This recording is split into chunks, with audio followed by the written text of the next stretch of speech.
This video contains mentions of war, violence, and racism.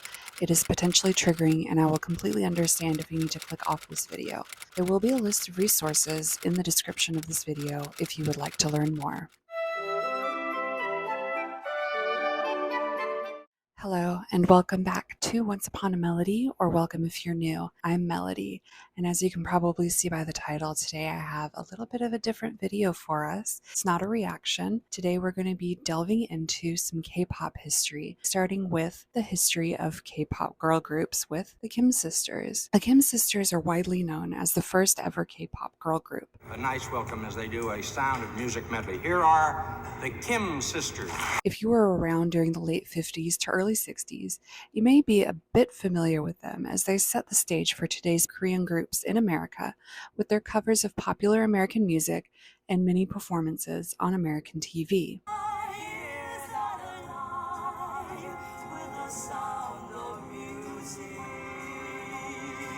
Until recently, Korean musical artists were practically unheard of in the United States. In recent years, of course, groups such as Blackpink and BTS have brought K-pop into the mainstream American consciousness, and groups such as Twice have even topped American Billboard charts.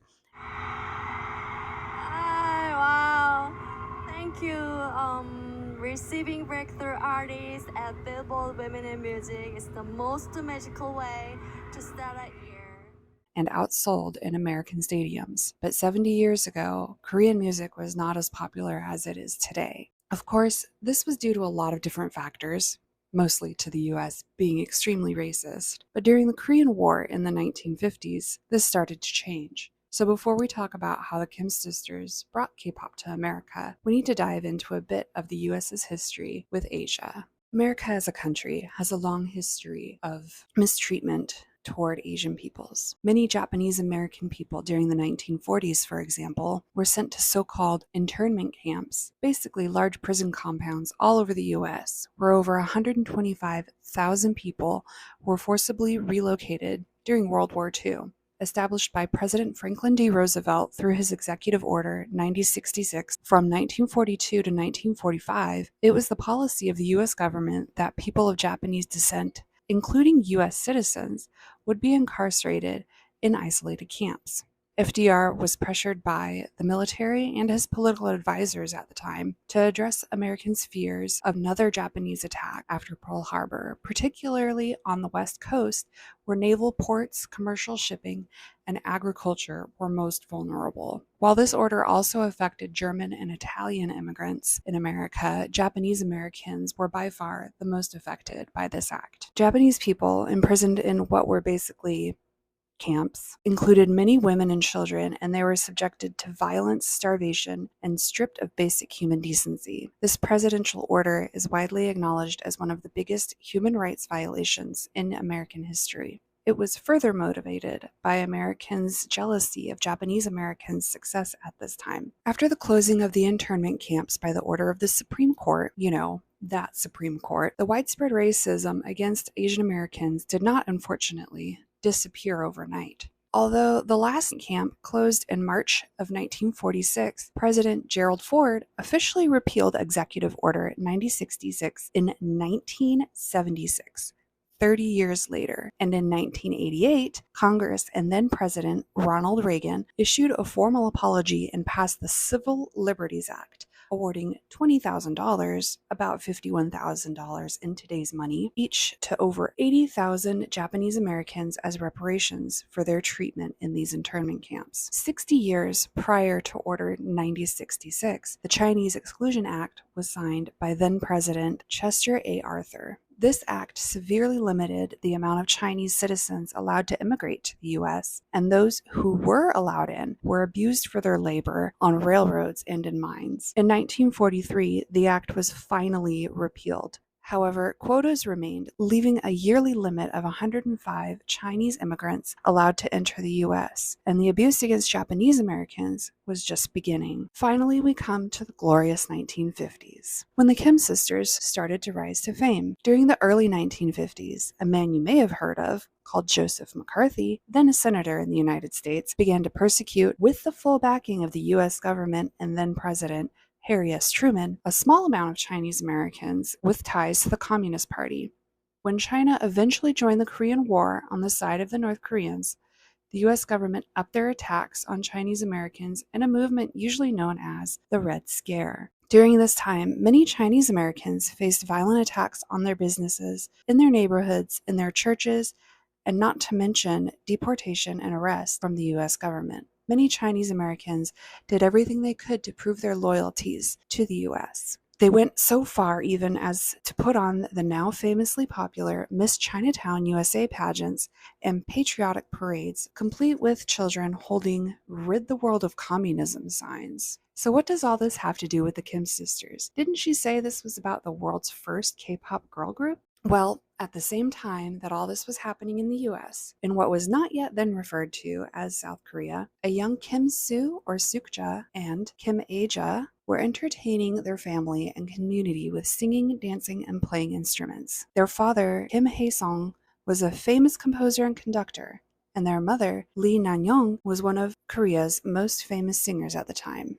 Together, they taught their daughters to play many instruments, priming them for stardom. Near the beginning of the Korean War, we don't know exactly when, their father was kidnapped by North Korean soldiers and kept in jail, where he would eventually die, or at least that's what the North Korean soldiers told the family. We don't know what really happened, and we may never know. While he was imprisoned, his wife and children moved into what was once a storage unit attached to the side of a large building, along with 22 other people from their community. There was little food and no bathroom, but their mother was determined to make a future for her children. She realized that Sue and Aja's popularity as performers could spread beyond their community, and she recruited their cousin, Lee Mia, or Minja, her brother's daughter, who she had adopted during this time, to be the third sister of the group. Mia's father was also a popular musician, so you could say the girls were destined to be talented. The girls, then only 8 and 9 years old, memorized the lyrics to popular American songs and began to perform them repeatedly, often only for free food,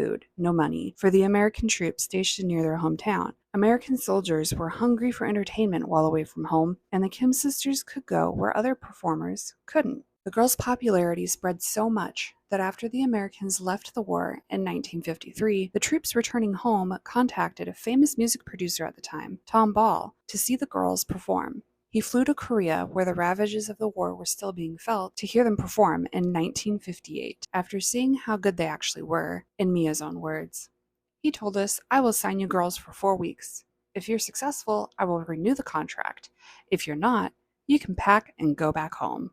In 1959, the group arrived in Las Vegas on American soil for the first time and began to perform in Ball's China Doll and Oriental revues at the Thunderbird Hotel. Despite the demeaning show names, the girls' popularity continued to rise. Once their contract there was complete, they began a run at the Stardust Hotel and Casino. It was during this time they were invited to appear on The Ed Sullivan Show. If you're not familiar, The Ed Sullivan Show was a popular variety show, think Late Night or The Late Late Show, where many acts became popular in the United States, such as the Beatles and Elvis Presley. Much of their success hinged on the fact that there weren't many other Asian Americans performing at the time.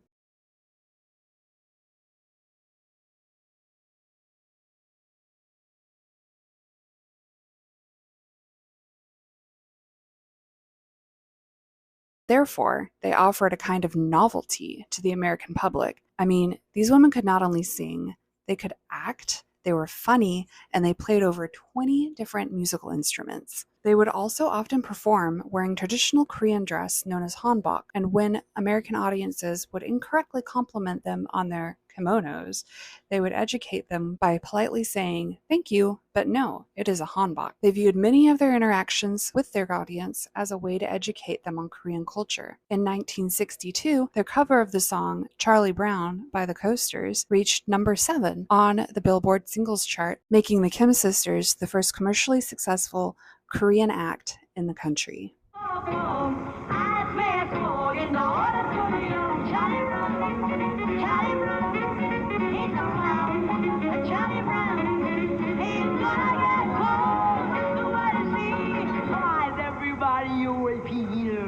In addition to appearing on The Ed Sullivan Show over 20 times, they also appeared on The Dean Martin Show and on Dean Jones's sitcom Inside O'Toole. They also appeared on the cover of magazines such as TV Week and Life and Newsweek. However, their success was also used as propaganda to help validate the Americans' involvement in Korea. Even though the public support for the war had long waned and public scrutiny against the war in Vietnam was beginning, they were often viewed as a positive reflection of the immigrant American dream, and their popularity was upheld as an example of exemplary Asian assimilation. Do we think maybe the US was trying to cover up some of their heinous acts towards Asian Americans? Possibly just a little bit. Between 1959 to 1975, the Kim sisters released 4 studio albums and 8 singles, but their live shows and appearances on American TV were their most popular. They were still sending money overseas to their family as the repercussions of the Korean War was still being felt. Their mother even visited and also sent her sons over to the US to try their hands at stardom. They were known very originally as the Kim brothers. Now they're joined by the Kim brothers.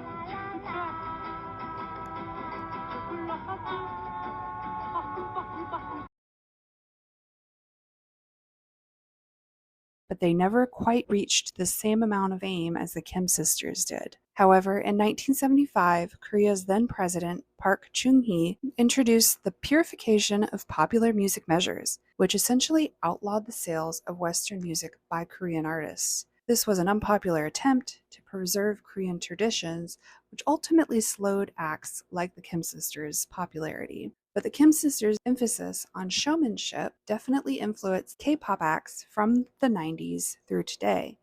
This influence can especially be seen in the Kim sisters' connection with their fans. One memorable moment was when a fan sent an old Stardust room key to the group long after the hotel and casino had closed. It showed how long the fan had thought of the group, that she kept this memento close and eventually sent it to them with a letter describing how much the group had meant to her. When their first US album was released in 1959, it did not take off as much as they had hoped, and by their last US single album in 1966, their career had started to wane. The following year, in 1967, their careers winded down even further as the sisters began to get married and start families. This was still the 1960s after all, and we all know that a woman could not have a successful career and start a family. Eventually, the cousin, Mia, was replaced in the group by Sue and Aja's actual older sister. Sue and Aja also had a falling out due to the latter's husband's involvement and ultimately mismanagement of the group. Then, sadly, in 1987, Aja died of lung cancer, and in 1995, Sue quit performing altogether to become a real estate agent.